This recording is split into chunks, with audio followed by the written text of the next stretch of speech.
Good morning, everyone. And thank you so much for joining us today for this webinar that we have. We are talking today with Domaine de Bellene and Roche de Bellene, producers that we have represented, and we love to represent a winery that we really feel has expresses the authenticity of Burgundy and is priced at a point that is accessible to many in the market. So I won't go into a long introduction, but today I have two representatives of Domaine de Bellene and Roche de Bellene. Today I have Manoël Bouchet, who is the gérant, or the general manager of the Domaine and the Maison. And we also have Sylvain Debord, who is the winemaker and vineyard manager of Roche de Bellene and Domaine de Bellene. So without further ado, gentlemen, good morning. Thank you for joining us. Good morning. Good morning. Good morning. How is the weather today in Beaune, or in the Côte d'Or, I should say? Really cool. But Sylvain is a better position to answer because he spent his day in the vineyards. He didn't, unfortunately. Well, we have a very nice day with warm temperatures. So we are in summer, so it's a summertime. Nice. Yeah, I was talking to Sylvain a little bit earlier, and he was talking about how it's been warmer this year, and the vines are pushing, and it even seems like Burgundy is a little bit ahead of California this year with the wine cycle, the vine cycle. Is that correct, Sylvain? Yeah, exactly. Yeah. We expect to start the harvest end of August, so it's a very early year. It's an early year, yeah. Right, compared to normal one. Right? Nice. Well, Mano, why don't we start out with you? One little tidbit about Mano that I've spent some time with Mano in Burgundy, and I've talked to him many times over the phone, over email. And his father-in-law is one of the icons of Burgundy, Jacques Ladière, which he told me this the other day just in passing, and I was so impressed because for me, when I was coming up on Burgundy, he was really one of the sort of the leaders of quality wine being made in Burgundy. So that was just an interesting little anecdote that I would throw out there, Mano. But anyway, Mano, I will pass it off to you. Thank you. Yeah, I can feel the pressure from my father-in-law. It's a permanent pressure. Not the best comfortable position.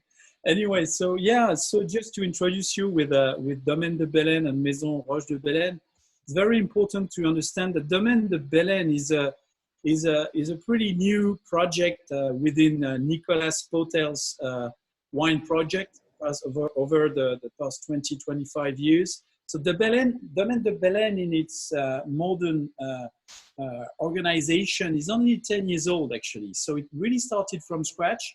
It remains a big challenge in Burgundy to start a domain from scratch because of the price of the land and because of the pressure. We have a lot of competition pressure in this area.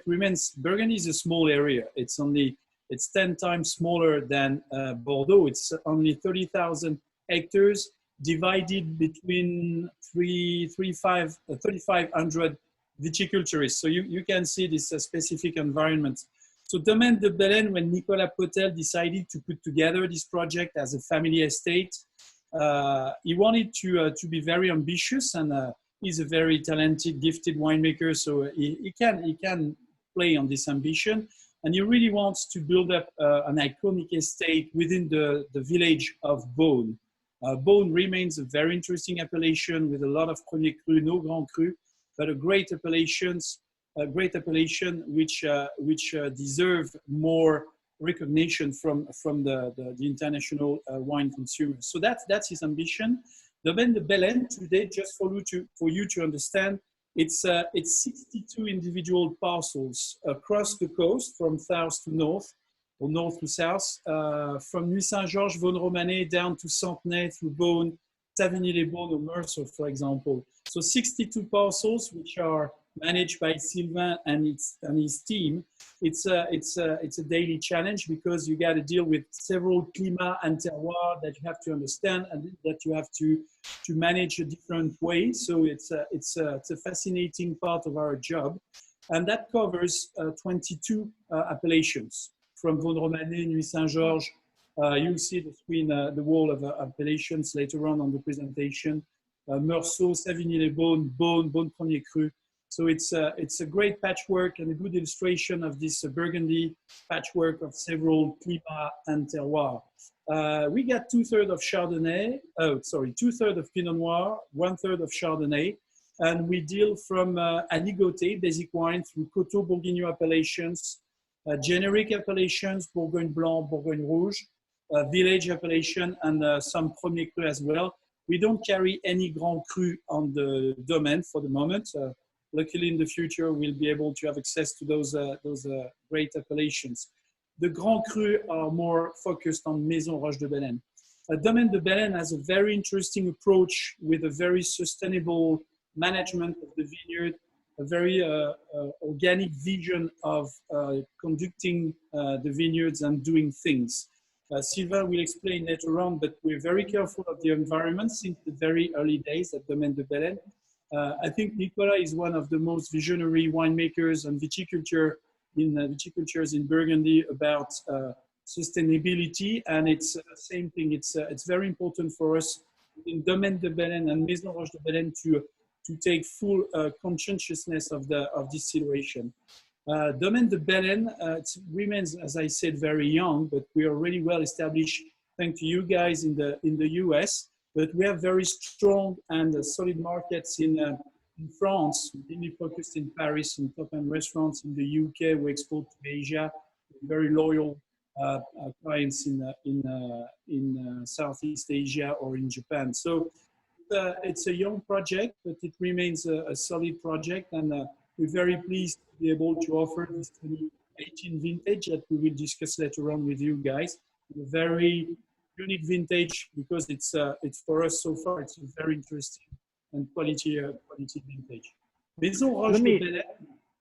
Can I ask a quick question here, Mano? Just with the history and with Nicolas Potel. So I know that his father was at La Pousse d'Or, and I think he was at La Pousse d'Or as well. He had his own négoce called Nicolas Potel.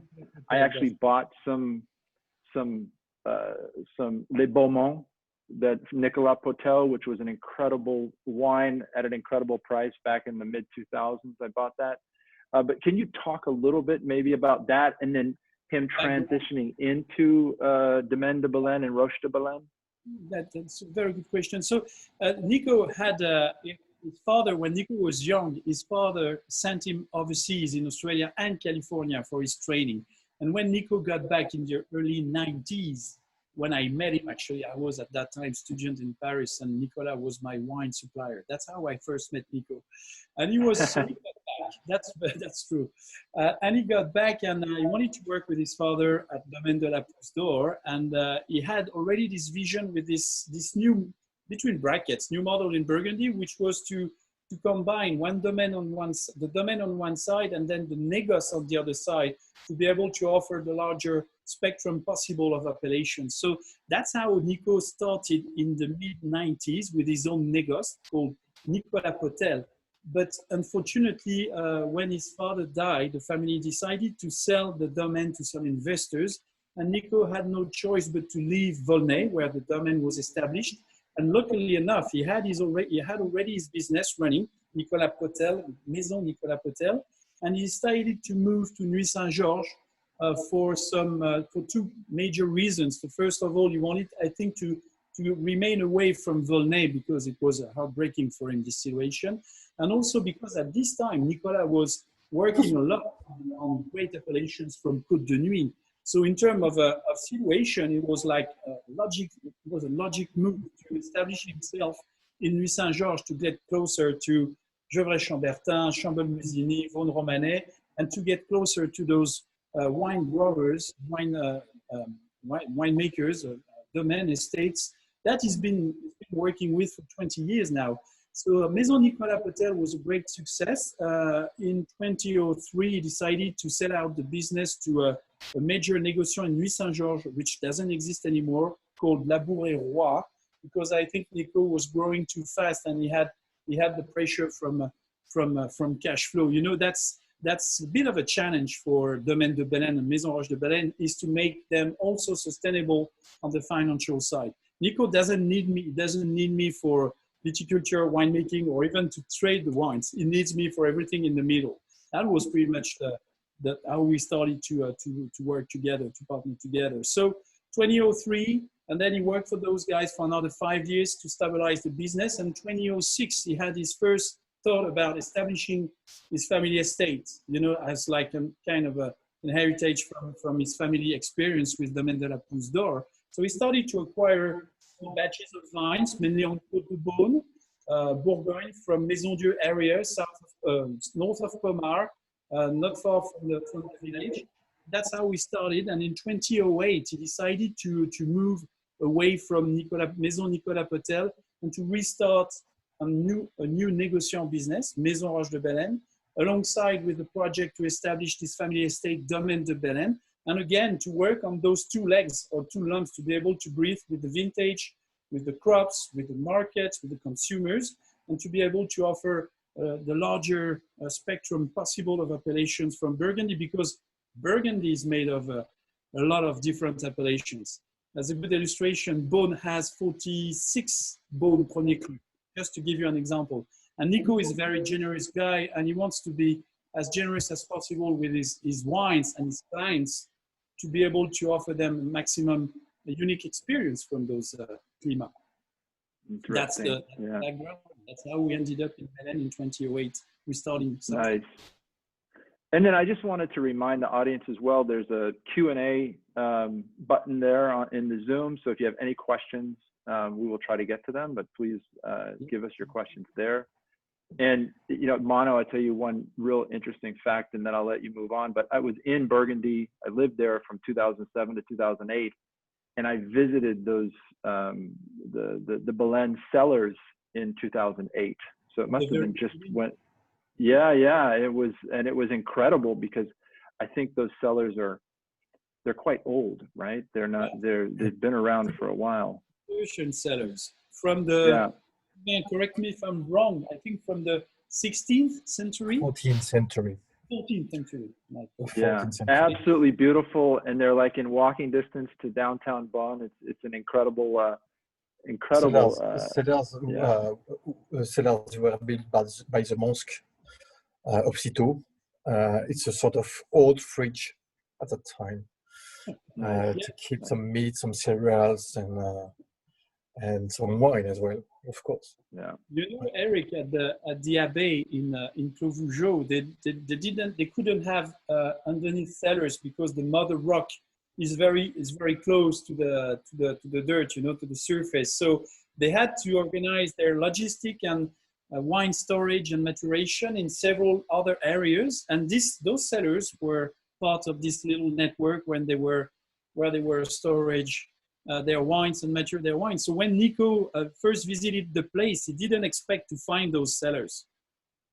I was exactly in the same situation. First time he showed me the place, I said, "Oh, interesting place," but he said, "Let's see the cellar. You'll understand." So there are great cellars. So you get for the audience, it's very important because it's also part of the philosophy. Nico is very much a natural approach for the wines with minimum interventions, minimum wine making is more, with Sylvain, they are more like wine watchers than wine makers. And they like to keep the whites and the reds separately during fermentations because it's not the same natural yeasts, ambience.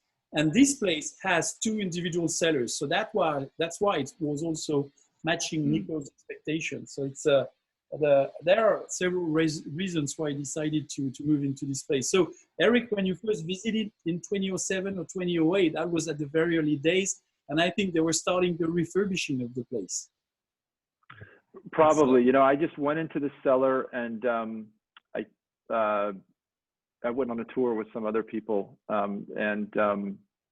I don't remember if there's any refurbishing going on, but I just remember being just incredible that this existed in the middle of Beaune, and I had never seen it before. It's a very old building, so he's been working on refurbishing this building for 12 years now. So each year a little bit more. So the priority was obviously for the cellars and the wineries and the sorting table areas, you know, for the deliveries of the grapes. But yeah, now is in the major refurbishing for the rest. So it's a beautiful place in the heart of Beaune. Just to keep going on the négoce, to introduce you with the négoce. Maison Roche de Bellene has much more appellation in terms of spectrum, as we cover the same appellation spectrums, as I said, from the bottom appellations, the entry level of the range of Aligoté, Coteaux Bourguignon, Burgundy generics, but also through Premier Cru, Village Premier Cru, and Grand Cru. Nico is very well regarded for his Grand Cru and his selection of Grand Cru. As I said, he's been working with individual growers in Burgundy and Côte de Beaune for 25 years. He's been very loyal to those guys.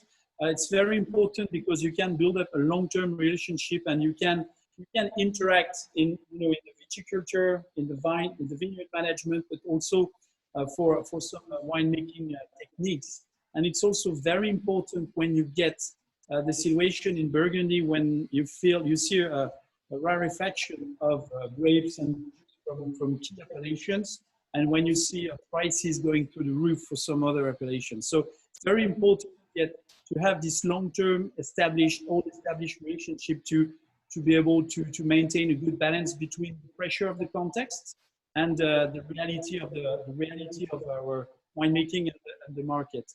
So Maison Roche de Bellene covers 60 appellations. It's a very good, as I said, it's a very good balance between Domaine and Maison. The Domaine is the flagship, but all the techniques and the vision and what we want to do in terms of wines, wine quality and propositions, in terms of balance, tannin structure, wood influence, barrel protocol, is running off to the Maison as well. And the Maison helps us a lot to be able to offer, as I said, a lot of other appellations that we're not carrying on the Domaine. The difference between the Maison and the Domaine is obviously our capacity to control at 100% our sorting, which is a major difference. But both of them, they really interact and work well together. So Maison is also important because it's how we stabilize the entire project for Nico, market-wise, winemaking, proposition, investment. It's a very, very interesting architecture, and it's very important for us. I don't know, Eric, if you need me to introduce with more information or figures about Domaine and Maison. No, I think that's great. I think what you've told us is great. I mean, in terms of size, in terms of volume, how does the Domaine compare to the Maison? Yeah, the Domaine has reached over the past 10 years 25 hectares total production. The production is only 23.5 because we are in the process to replant or to refurbish very old vineyards. I think the Beaune Grève, Sylvain, is over 100 years old on average for the vineyard, for the vines, which is great on the paper. It's a different story with the crop and the winemaking, but it's great. So same thing, it's very important to replant. So we have this plantation or replantation called in French, complantation, each year. So we have permanently 1.5 hectares dispatched over those 62 appellations that we replant and refurbish. The average production for 25 hectares, 23.5 hectares, is roughly 120,000 bottles a year. That's the average production of Domaine. Some years, like 2016, was very short in crop. We lost over 50% of the crop due to the weather conditions. And bear in mind that Burgundy has been suffering from average crop over the past 10 years due to the weather conditions. And for example, Bellene, we've lost the equivalent of 3 years of total crop over the past 10 years. So it's when you start something new and you are in the process to invest, it's not the best conditions. As we say in French, or the wine business or the wine trade in Burgundy is not along peaceful river. It's pretty much the same everywhere. We got to deal with Mother Nature. And sometimes she's a little bit. And the Maison. So the Maison acquires juice from the growers and must for the whites. The Maison makes the equivalent of 150 hectares dispatched through those 60 appellations. So that's roughly 400,000 bottles a year. So that's total average production. So that's where we are at the moment. So this metabolism is not small for Burgundy. It's not big. It's not as big as other major operators. We got right in the middle. It's a medium size, which remains in flexibility and agility, and that's something we want to maintain, as we don't want to be too big or too small, because we need to reach certain minimum production size to get like the best we can from our environment. The aim remains to grow the domain, to stabilize the Maison, but to grow the domain. We are exploring new wine programs. That's something that we do with our winery, the Beaujolais Mâconnais, mainly for entry-level wines such as Coteaux Bourguignon programs, for example, which is a very interesting appellation, as it's a very good value for money Burgundy wines. Burgundy remains quite expensive. That's something we want to work out to help the most we can our clients. But Coteaux Bourguignon is a very good appellation, because it's we like to say could be like the daily Burgundy glass of wine. I would say this: the Crémant that we're carrying now and that you introduced last year, it is just sensational. Pretty much.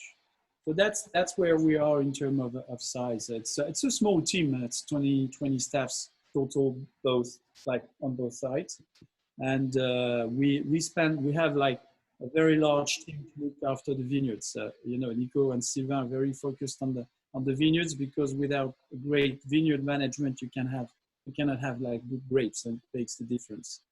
And it's also a lot of work to be able to follow up with the growers, to taste the wines and to check the vineyards with them. It's a good organization. Yeah, you see on the presentation, Sylvain, much younger, Sylvain.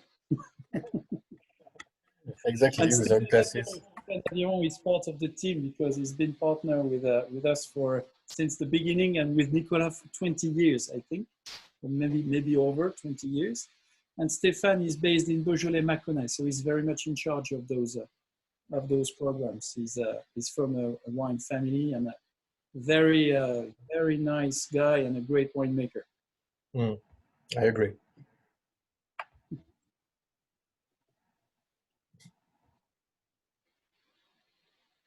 I don't know if you have any other questions about the figures, Eric. I think maybe Sylvain could talk more about the several how we conduct the vineyards, the soil test we've put together, the sélection massale. I think, Sylvain, it's important to explain what we want to do on the vegetal material for the vineyards, which is a big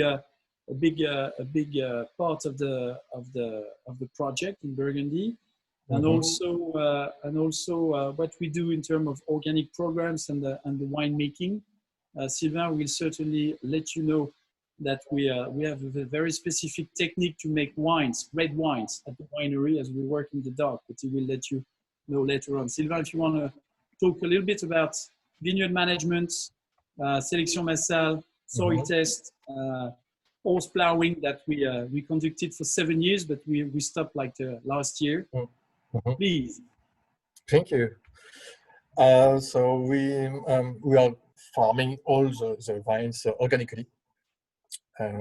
We make a huge work in the vineyard, because we strongly believe that the vintage is made at 95% in the vineyard and not in the winery.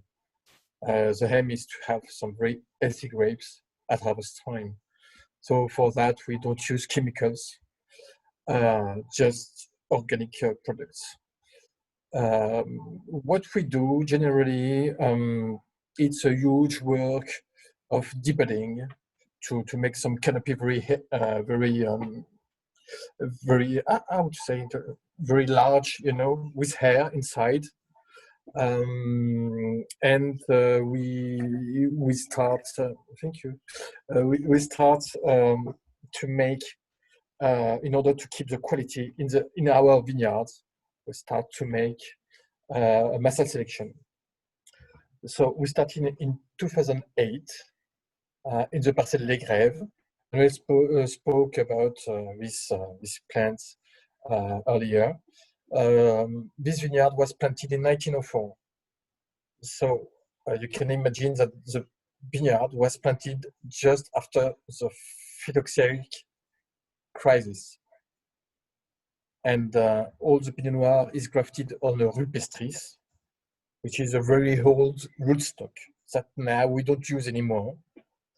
But when we saw this vineyard so old, so more than 100 years, giving good production, very high quality, with Nicolas, we decide to make a master selection. So it takes time to make a master selection. The plot is very small, makes around a quarter of an hectare, and we have researched all symptoms of disease on the woods of the vines. And during 3 years, we select like that. And at the end, we had only 24 plants, which for us were healthy. That means no virus, like fan leaf roll, for example. So we have made some ELISA tests to see if those 24 plants that we selected were healthy. And in fact, we had only 9 who are healthy. So that means on 600 plants that we have in the vineyard, only 9 are healthy without viruses.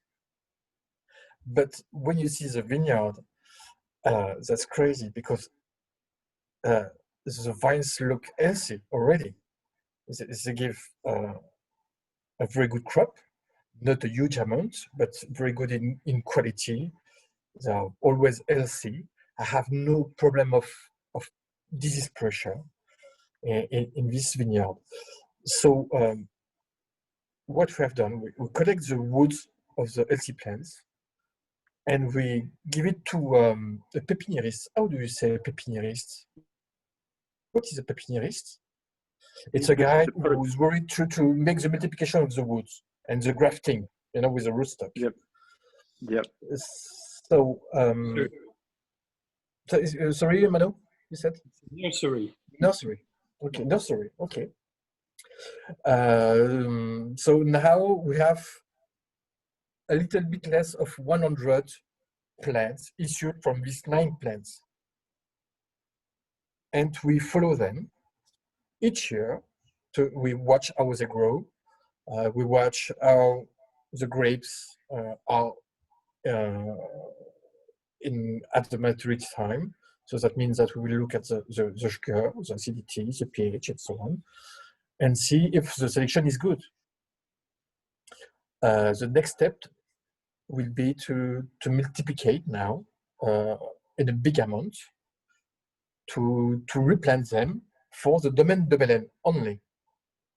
That means our selection come from our own vineyards, which is very important, because those woods are very issued from the last generation of wood before the phylloxera. So that's very important.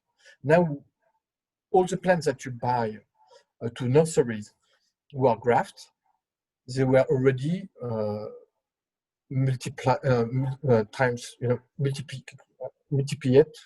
It's not very English. Many times. So the characteristic of the Pinot Noir change, because it's only 3 or 4 different plants were multiplied by millions and millions and millions for all the world. Yeah. Okay, and that was very important for us to come back to the origin of the Pinot Noir. No, it's So fascinating. I mean, what you're saying there is essentially, you know, you have this vineyard that was planted right after phylloxera. The vines are over 100 years old. You're taking material out of there. I think you said 600, and out of the 600, 9 of them were healthy, and you're using those 9 pieces of genetic material. Now we are looking for other vineyards that we have. Yeah. For example, in New Saint George, have a part. It's a very small part. We should have only 200 plants, which were planted. The owner of the vineyard said that in 1890. Wow. So it's only you have 200 plants around. So we will start to make another selection in these plants, because nine different people is not enough. The more you have different people, the more you have fun. The more you are, the merrier. So it's the same for the vines. The more you have different population, the more the wine will be more complex. It's on the total opposite of the clone selection. Clone selection is one guy time billions and billions. No, I mean all across California. 30 people and time 100,000 only. You know. Yeah. If I may jump into this conversation, sorry, Sylvain. So it's important to understand that's why also we are in the process to replant at Bellene, but also in Burgundy, a lot of vineyards, because we need to refurbish the vineyards, we need to replace the missings, and we also need to refresh the digital material for the next generations as well. So it's a very important approach. It's also important to underline that the first time I met Sylvain, he was working at Dijon University laboratory, conducting a lot of trials and tests for the wine university in Burgundy. So it's also why Sylvain and Nico are very much working together on, you know, what could be done next and what is the future, because Sylvain has this background and the skills to conduct those trials and those tests.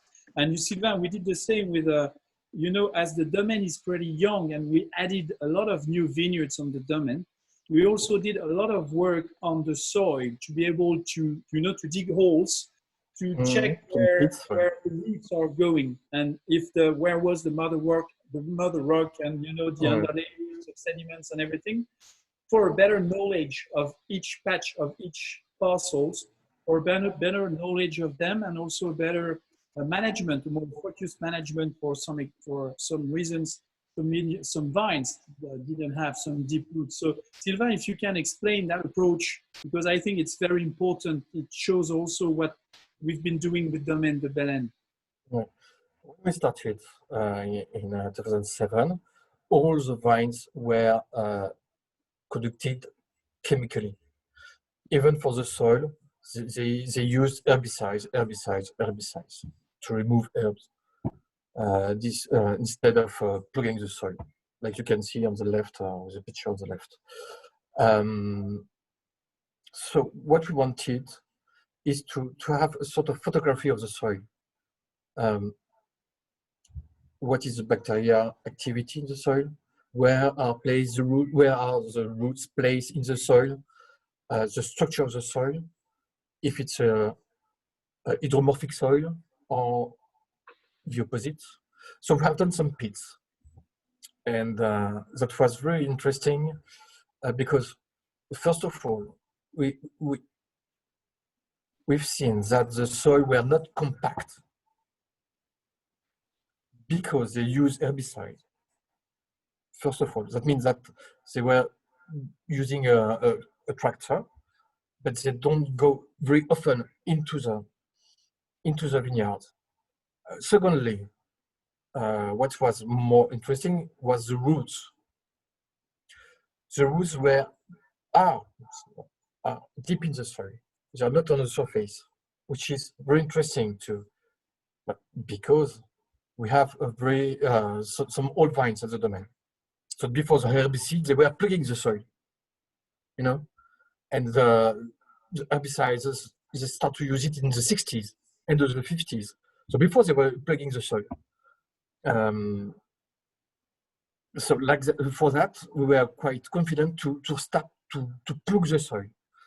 And the first point was bacterial activity in the soil. That bacterial activity, that means the life in the soil.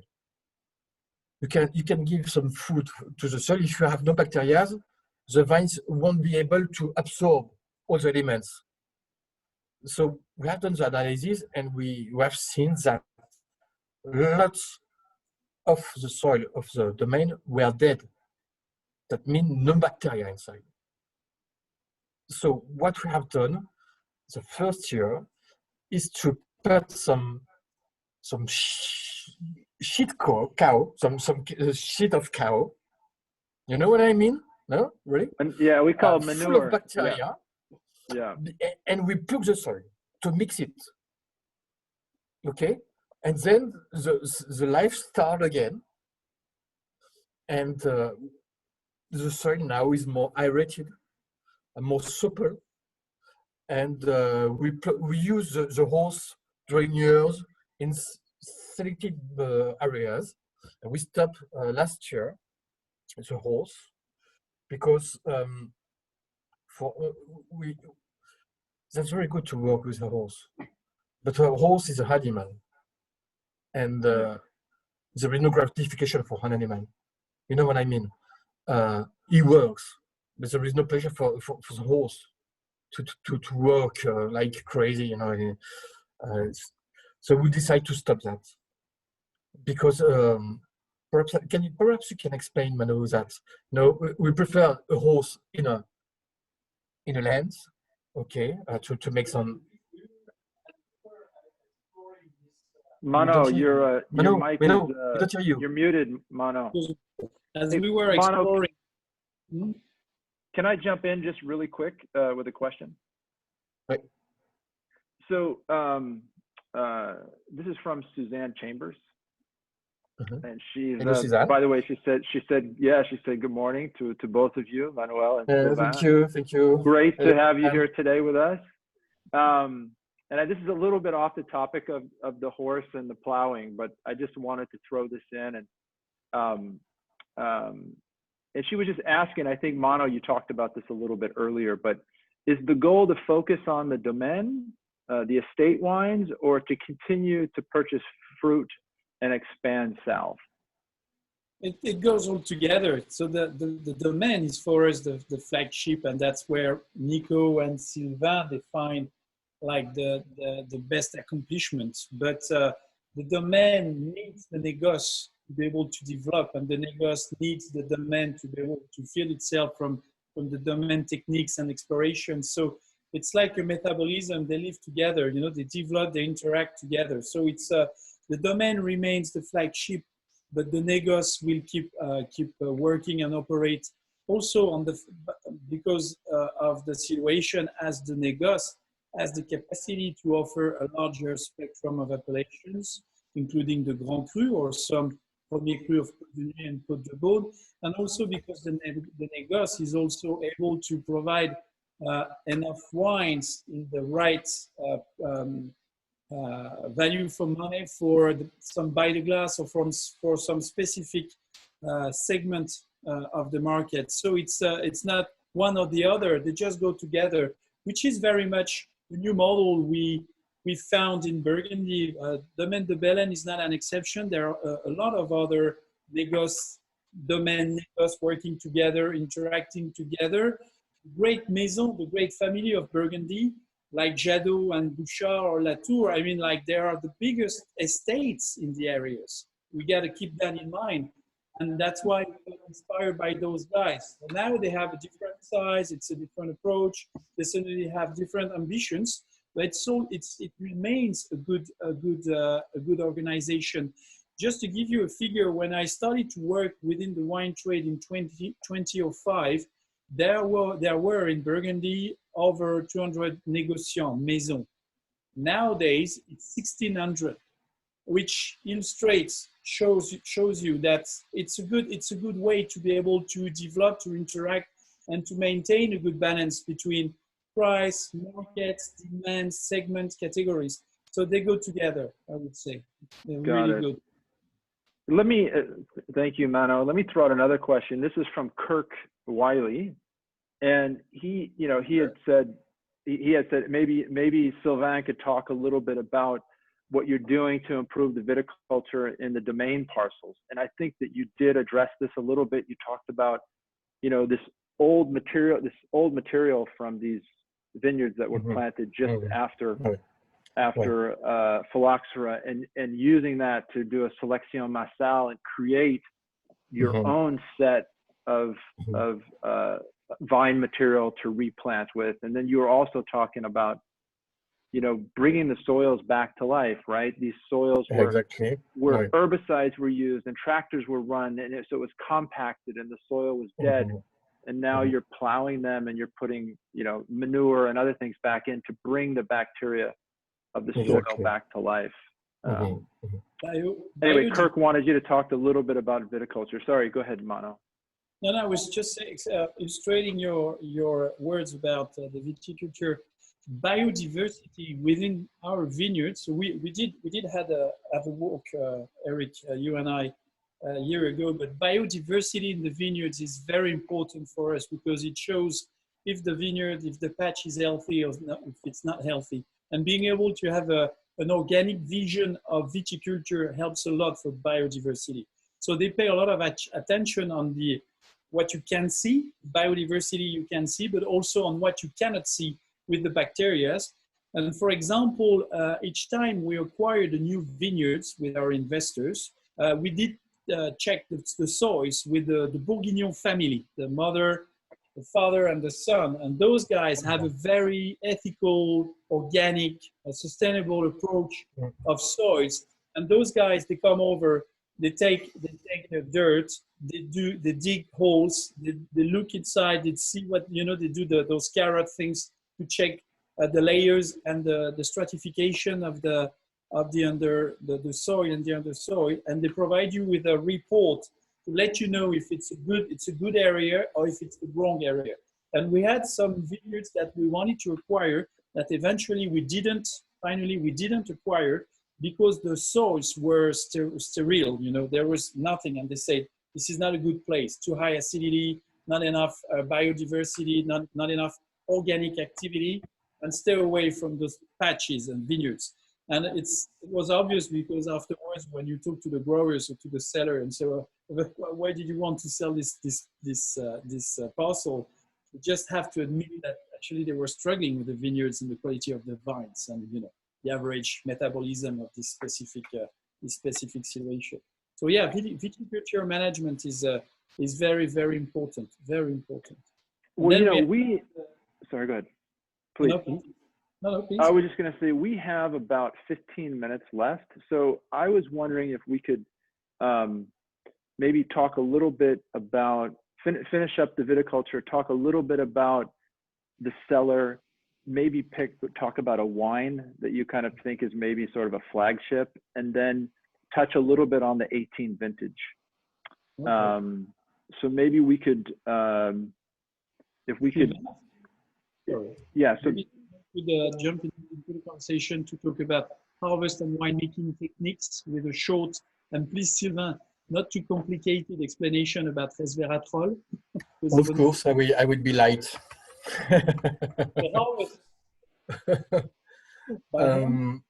Okay, so as you can see, at the harvest time, we harvest only in small cases, as you can see on the picture. So only just to preserve the integrity of the grapes. That's very important.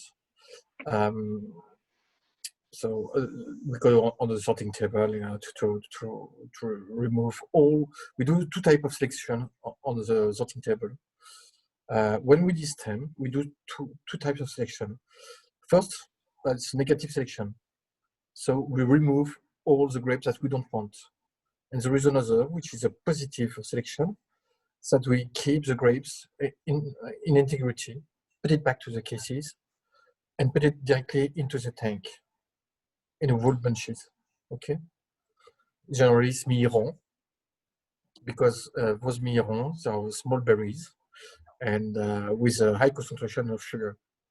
Like that, it permits us to make longer cuvées because the sugar is extracted very slowly from the berry.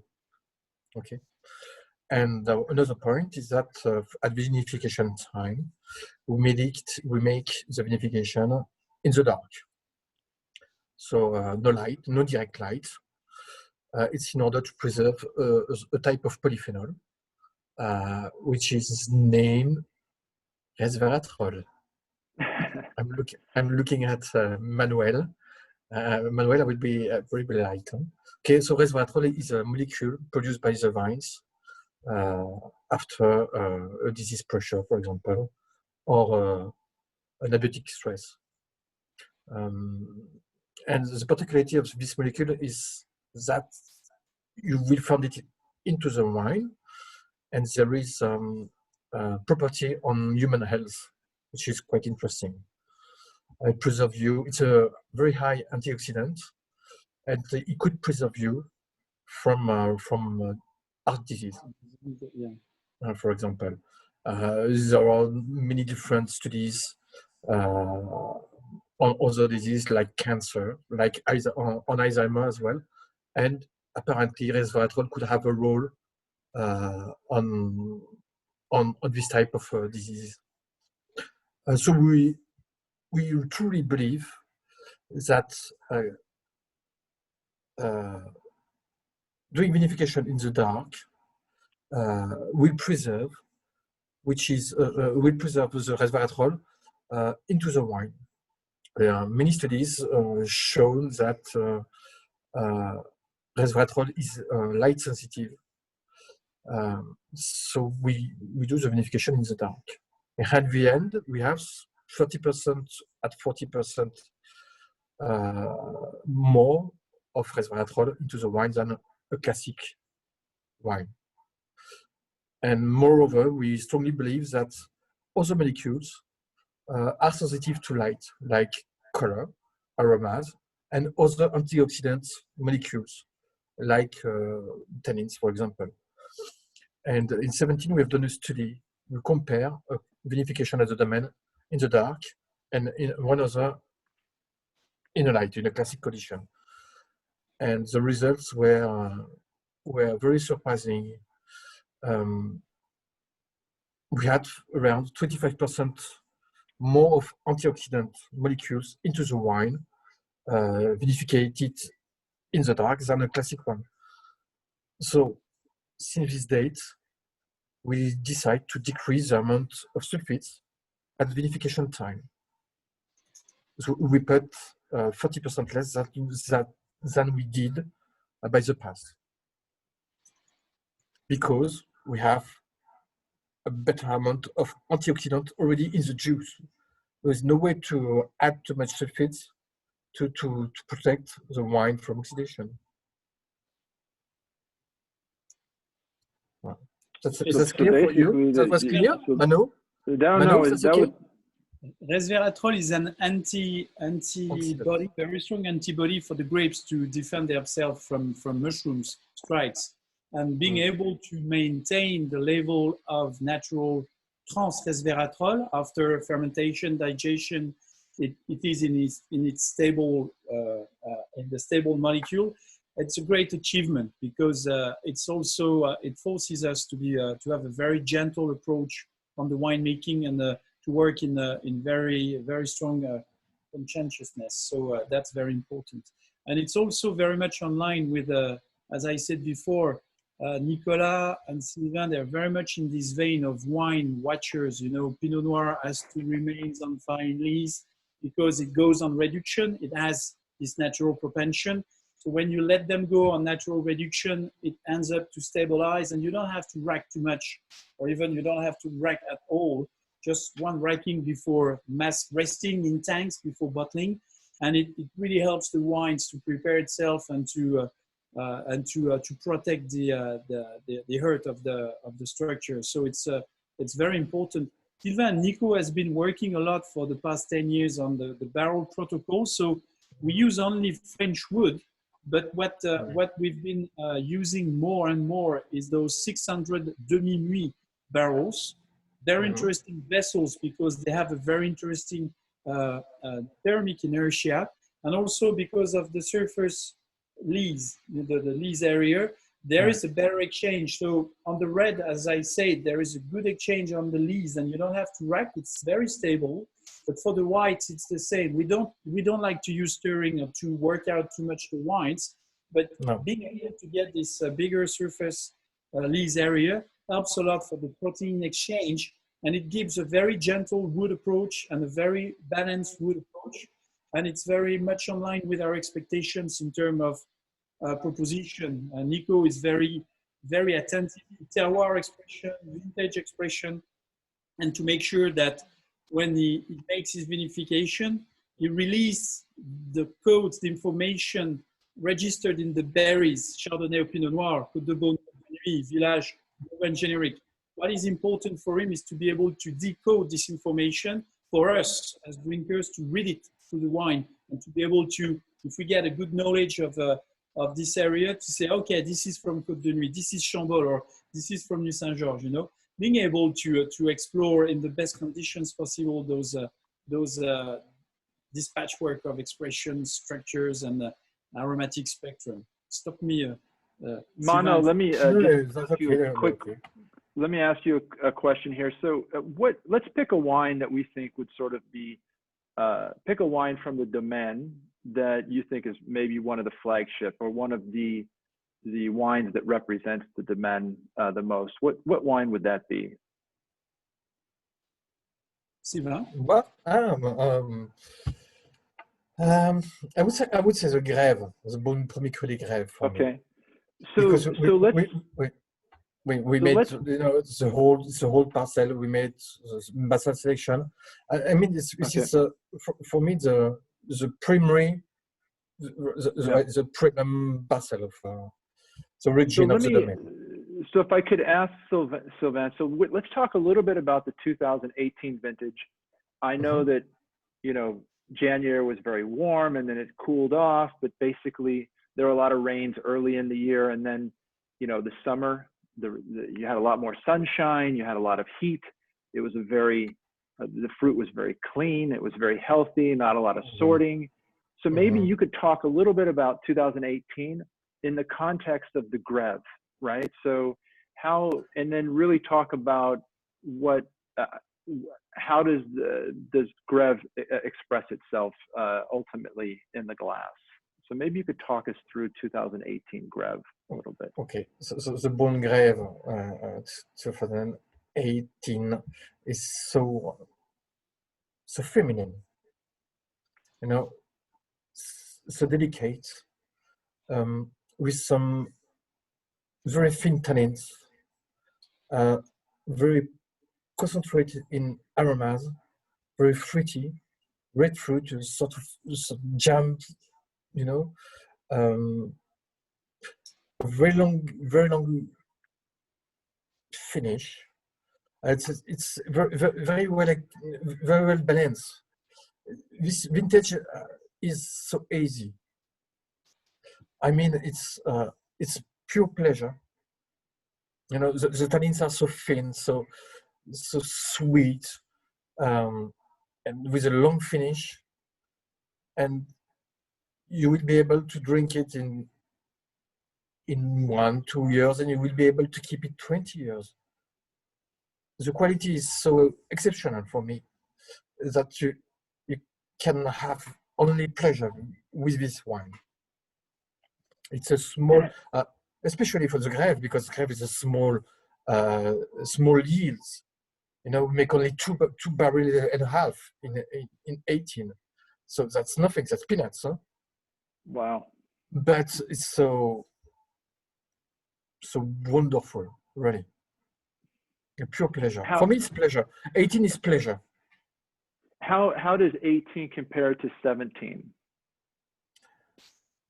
Mano? 18 is much. 17 is very much on line with a typic Burgundy vintage with not a very high level of ripeness, heterogeneity from appellations to appellations, and it's good. It's balanced. It's very stretched. It's stretched. Could be a little bit rustic. It has a narrow expression of aromatics. It's better maybe for whites. I like them on the reds. I was tasting some reds last weekend, and they started to show well. If I would compare that to 2011 or 91 in terms of structure and characters, when 18 is very generous, it's round. Sanitary wise, it has no stress. 16, for example, had a lot of stress due to the weather, you know, and the wine is good. It has concentration, but you can feel the stress. If you take the analogy of those little time capsules, the berries, 18 release a very gentle, generous information. So it's round, it's ripe, it's balanced. The aromatic spectrum is larger. There is no bad information or like tricky tastes on the back palates because of a lack of ripeness, or because of too much drought, or because of hydric stress, for example. So that's why Sylvain says it's very generous and it's pleasure wines, because it's very easy access for everybody. Some I would say like top-end collectors or Burgundy fans, you know, they would maybe consider 2018 not as a regular vintage in Burgundy because it's too generous, etc., etc. But I like it very much for this reason, because it's very easy access. You know, it's a very, if I could say, it's a very democratic vintage. It's very democratic. Wow. Nice. That's why I like it very much. And it's both reds and white works. You know, some vintages like 2014, very good on whites, different approach on reds. It has more constraints. 17, as I mentioned, 16, certainly more interesting at this stage for me on reds than whites, but 18 is very much balanced on both cepage, right? Well, you know what? I didn't get a chance to go to Burgundy this year, obviously. I look forward to, I tasted those wines very young last year, but I look forward to tasting them out of bottle very soon. Sorry I think that the concentration 2019 then, you know, the one which is coming highly concentrated. The difference. It's very characteristic. Anyway, wow. So. Okay. For me, the 18 vintage is the one that you see only each 20 years. So last one was 1999, like that. Oh. That's why we locked up the cellar. Otherwise, Sylvain spends most of his time in the cellar. Well, excellent. I want to thank you both for your time. Thank you very much. I think this was a great walkthrough of Domaine de Bellene and Maison Roche de Bellene. You certainly have me excited about tasting these 18s out of bottle here soon. So thank you very much. Thank you both. Thank you very much. Thank you. It was a pleasure. Okay. And thank you to everyone out there for joining us today. I hope this was useful to everyone. And these Burgundies will be here very soon. Thank you so much. Thank you. Thank you, Eric. Thank you. Bye. Bye-bye.